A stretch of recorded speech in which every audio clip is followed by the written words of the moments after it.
right now online at Coons.com. Good morning, America. Holiday travel alert. New storms moving in on both coasts. Temperatures tumble in the Midwest and Northeast. And powerful winds collapse the scaffolding in New York City, injuring people below. Now new concerns about snow, ice, and rain as millions hit the roads and sky. Breaking news, Charles Manson dead. The notorious cult leader, known as the most dangerous man in America, responsible for that string of murders in the 60s. Now this morning, the emotional statements from the family of his victims.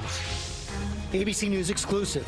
America's 3 youngest hostages raised in captivity, held by the Taliban, are now free. The family tells their story on television for the first time, how they overcame that unimaginable ordeal. Soaring at the AMAs, Pink ruling the night with this sky-high performance, singing live from the side of a hotel, even waving to fans on her way down. How she pulled off the incredible stunt. Live in Times Square, this is GMA with Robin Roberts, George Stephanopoulos, and Michael Strahan. And good morning, America. Welcome to the holiday week. And how about Pink? Can you top this performance? Let's take another look. 34 stories up. Yeah, well, she was here last month here on GMA. I don't remember her doing this outside of Times Square. Many fans marveling over it. It was something to see. And can you imagine being inside the hotel? Yeah, you see them right there. Yeah. A lot more on that ahead. First, that holiday travel alert. New storms are brewing on both coasts. Ginger's hacking it all. Good morning, Ginger. Good morning to you, George. It's beginning to look a lot like a holiday travel week because we're seeing images like this. After the storms of yesterday in the Northeast, now we have the lake effect snow. That's Erie County, Pennsylvania, where the visibility is down thanks to lake effect snow. And look at the spin-outs in Ohio thanks to the lake effect snow bands. That's going to be the issue going into your Monday. So if you have travel plans this morning, the lake effect snow warnings in place for Utica, Syracuse, along 90 there, up to 4, even 8 inches of snow. But we've seen flurries as far-reaching as here in Manhattan, thanks to those lake effect snow bands.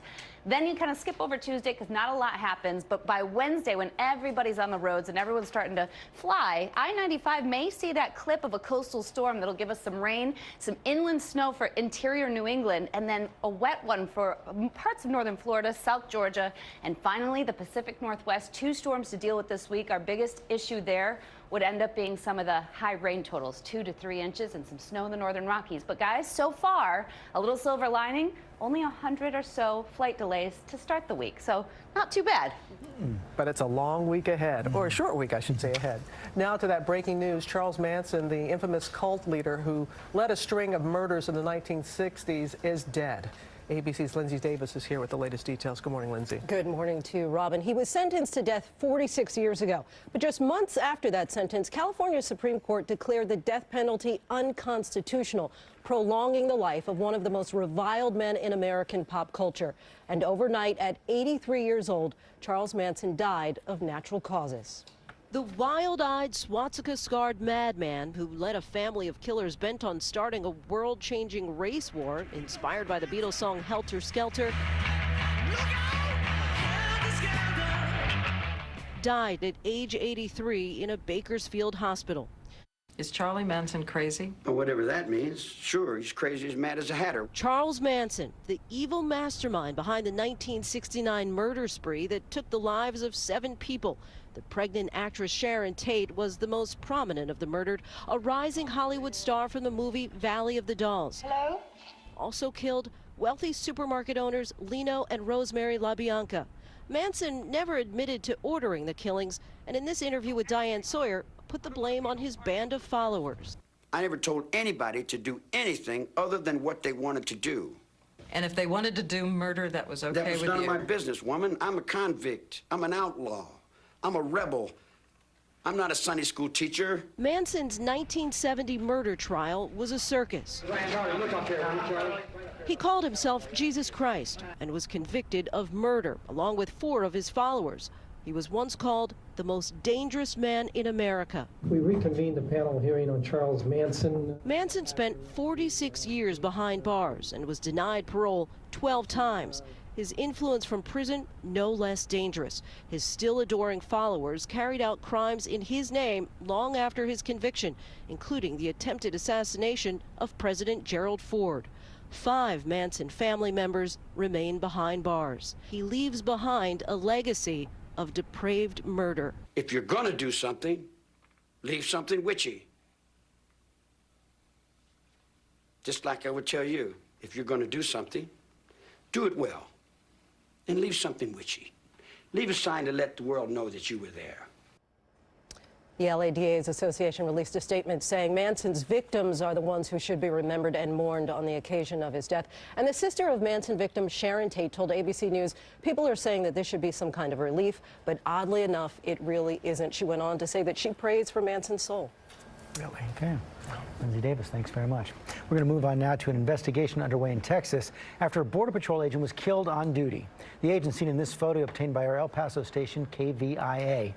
President Trump weighed in overnight, repeating his call to build a border wall, and our chief national correspondent Tom Yamas here with the latest. Good morning, Tom. George, good morning. We've been following the story since overnight. Texas leaders, including Governor Abbott and Senator Cruz, are describing this as an attack. U.S. Border Patrol and FBI are launching a full investigation for potential suspects after a border agent was killed in the line of duty. This all happened in West Texas near Interstate 10 in the Big Bend sector along the U.S.-Mexico border. It's a dusty stretch of highway about 100 miles east of El Paso.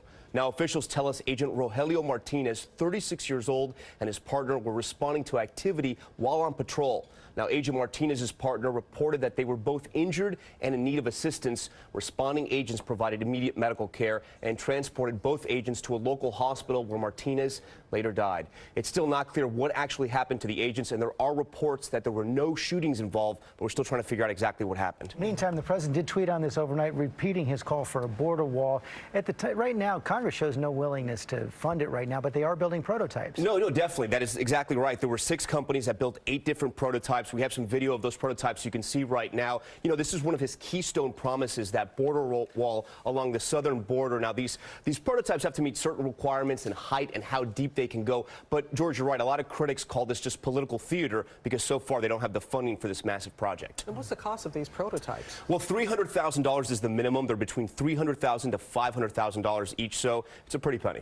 But the wall's billions. Yeah. Yes, true. Now to that exclusive new reporting on the Russia investigation. ABC News has learned that Special Counsel Robert Mueller is reaching into the Justice Department asking for documents on President Trump's decision to fire FBI Director James Comey. Our senior justice correspondent Pierre Thomas is in Washington with that story for us. Good morning, Pierre.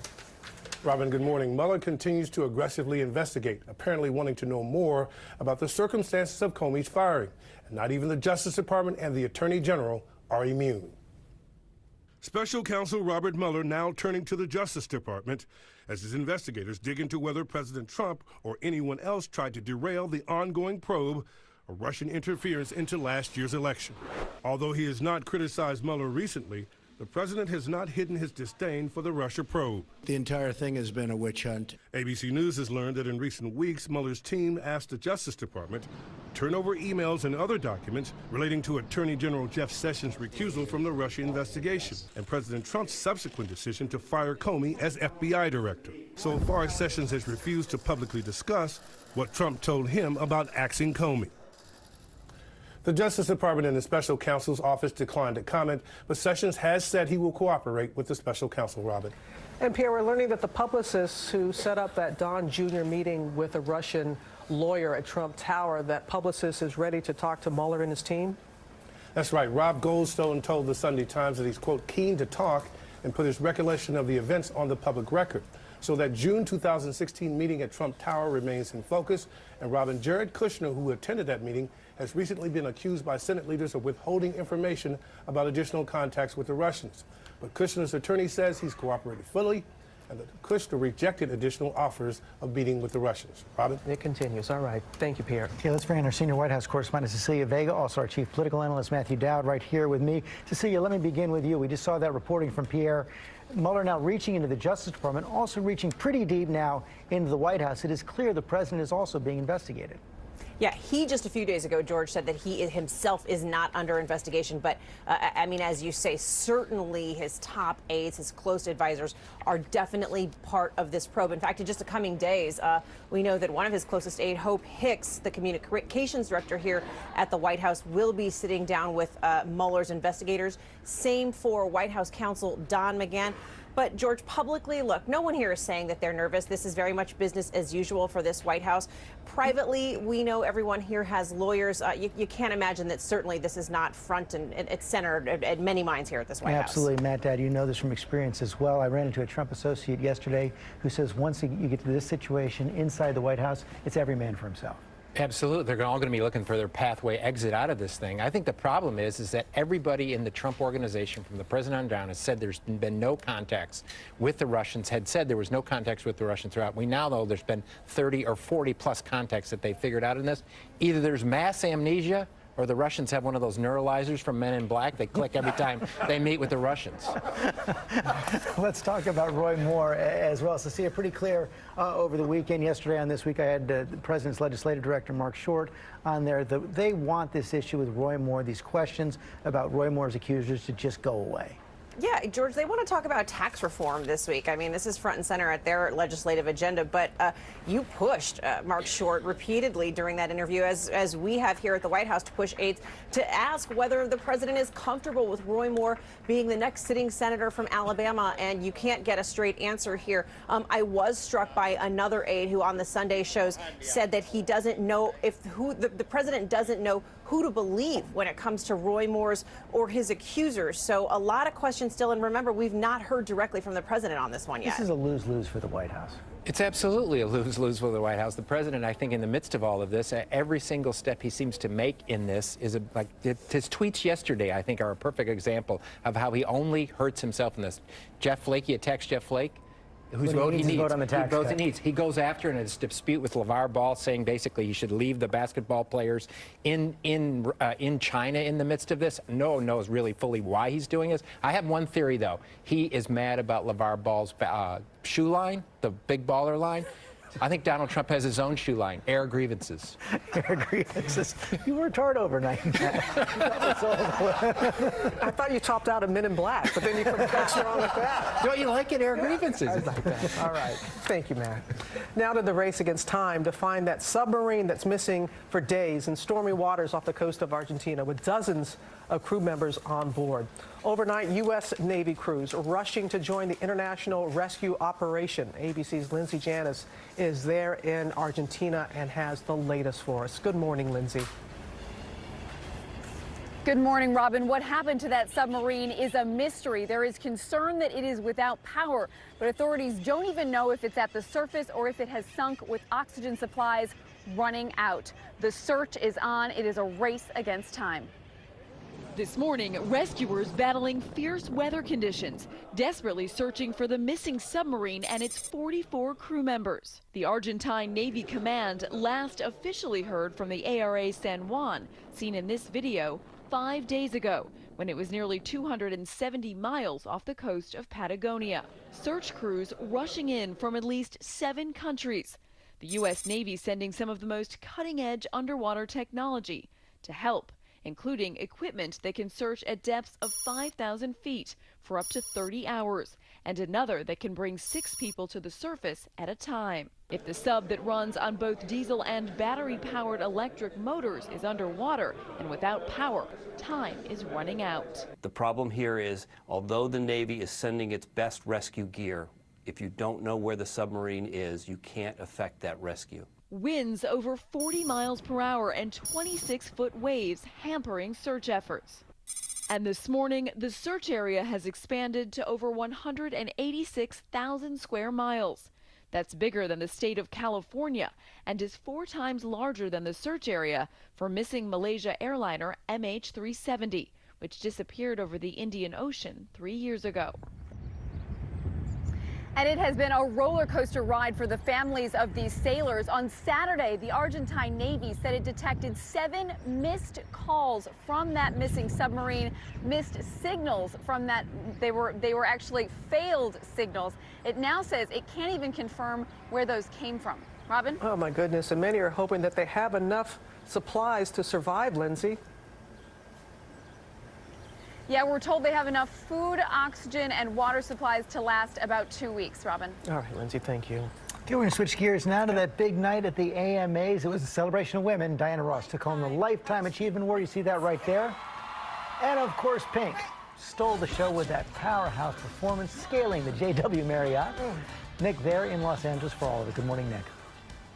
Good morning, George. Well, what a great night. This awards show, everyone seems relaxed, maybe takes a few more risks. Diana Ross, as you mentioned, recognized 43 years after winning her first AMA. And Pink, well, she's constantly trying to outdo herself. Last night, she was trying and succeeding. Pink and Kelly Clarkson kicked it off, a touching tribute to the nation's first responders, Pink giving no indication of the high-flying antics to come. Then Selena Gomez's only television performance of this year, back after a kidney transplant. The American Music Award goes to... And yes, there were some winners. Artist of the Year, Bruno Mars. Lady Gaga interrupting her concert in D.C. to accept Best Pop/Rock Female Artist. And Diana Ross performing her hits before accepting her Lifetime Achievement Award. And then Pink came back. It's like we burn so bright, we burn out. Pink, I was just watching, she was on the side of the building. It's called vertical performance. Singing on the side of the hotel next to the theater where these awards are happening.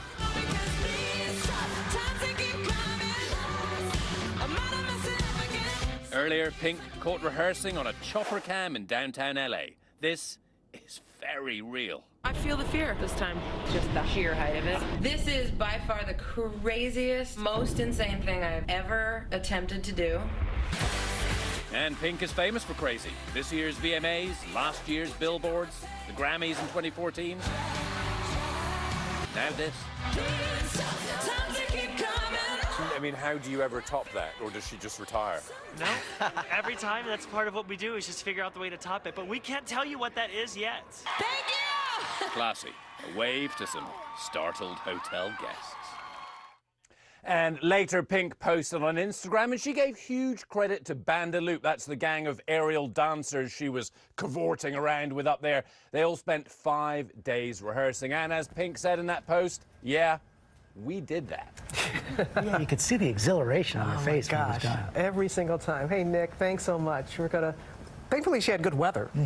We'll go back to Ginger now. Cold and freeze warnings all the way down to the southeast, Ginger? Yeah, it would not have worked here in the northeast. Look at the waves on Lake Ontario. This just smashing into the shore. And behind that cold blast comes freeze warnings this morning from Hattiesburg, Mississippi, all the way through Orangeburg, South Carolina. Guys, it is super cold this morning. Things will moderate a bit as we go toward Thanksgiving for a lot of folks. Let's go ahead and get to those select cities now, brought to you by Walgreens. Happy Thanksgiving! Thanks for giving Leanne the strength to outrun her brother. Thanks for giving Victor the energy to be the rowdiest fan. And Joseph, the ability to see monsters. When you choose Walgreens, you choose to make a difference. Like how every vitamin and flu shot you get at Walgreens helps give life-changing vitamins and vaccines to children in need around the world and here at home. So really, Happy Thanksgiving! Walgreens, at the corner of happy and healthy. Expect a cold morning getting started with this hopefully short work week for you. We've got a cold morning and we've got sunshine on tap, so I like that. But 51 your high, that's it for high temperature today. We'll have less wind than yesterday. Our temperatures go up tomorrow, upper 50s, and then right back down for Wednesday travel. Only area with showers right now looks as though it'll be Florida for Wednesday with anyone coming into town. So your high on Thursday, Thanksgiving Day, is 45. We'll track a little rain on Saturday coming through the high 56. And if you're in place for the holiday already, this is how you feel about the lake effect snow. You lick it, you love it, just like the St. Bernard. Oh, in Watertown, New York. Thank you, Ginger.